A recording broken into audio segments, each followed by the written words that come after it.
Alright guys, I just want to make a quick video and show you guys, how to tinker with these little CCFL cold cathode fluorescent ballasts. And of course you can buy universal ones on eBay. They're like 10 or 15 bucks a pop. Or you can break open an old laptop and you can get one for free. I was lucky enough to find this on eBay. Of course, I soldered all that myself, but I got them for pennies on the dollar. I guess some laptop computer repair guy went out of business, and there was a box just full of randoms. And Steve Arks and Peter Jameson really helped me out. They were able to give me kind of some good starters on this stuff. Go ahead and turn one on for you.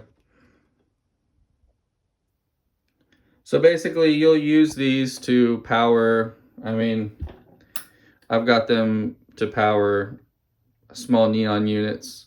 Basically any kind of little gas discharge that doesn't require, 10,000 volts to operate or something. You can get the job done with these little guys. They don't really even get warm, so they work really nicely. And let me just show you guys some pointers on how to figure out the pinout for them. You're gonna feed them with 12 volts, and the easy part is gonna be the ground side. So you'll basically be looking for, and I've got a few different examples here for y'all, something like that, sometimes they'll be on the back side, like there.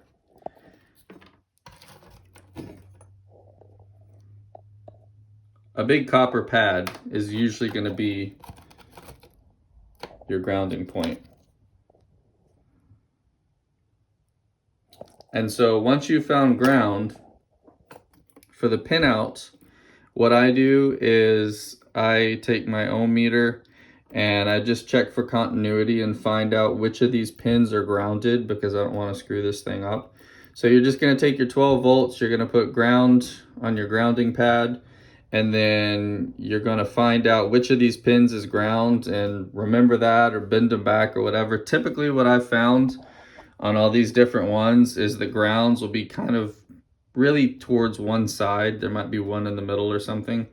And then the rest of the pins are where you're going to be searching for your hot.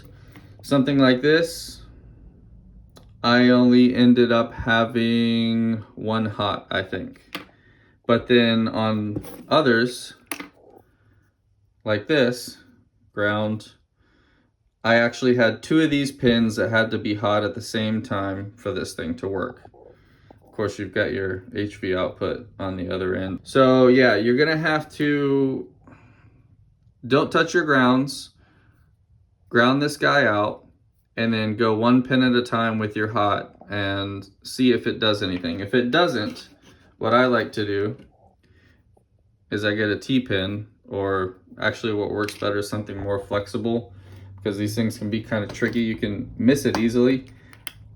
A sewing pin, real small sewing pin.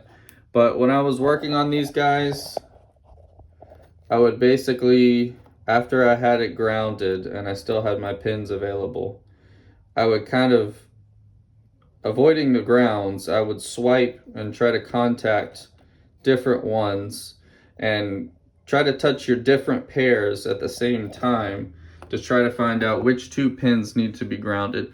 So out of everything that I got, I think I maybe only got 50 or 60% of them working. So it's not foolproof. I really don't know of a foolproof way. If anybody has a better way, please let me know in the comments. But this is how I got around half of them, maybe a little bit more, to work. Another thing that may help you guys a little bit, little tidbit for you, you're also going to kind of look for the capacitor on the input side, and that capacitor is going to help you isolate which one of these guys needs to be hot. Not super useful, because I think on most of these you really do have to have two pins hot at the same time, but it's at least something that can help you out a little bit when you're doing your searching. So there's capacitor, capacitor, cap.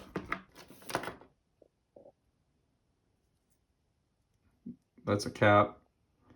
So that'll, and then of course you see on the PCB this real large, of course your ground is huge over here. And then you'll see this really big pathway that's going to help you know that that's hot as well.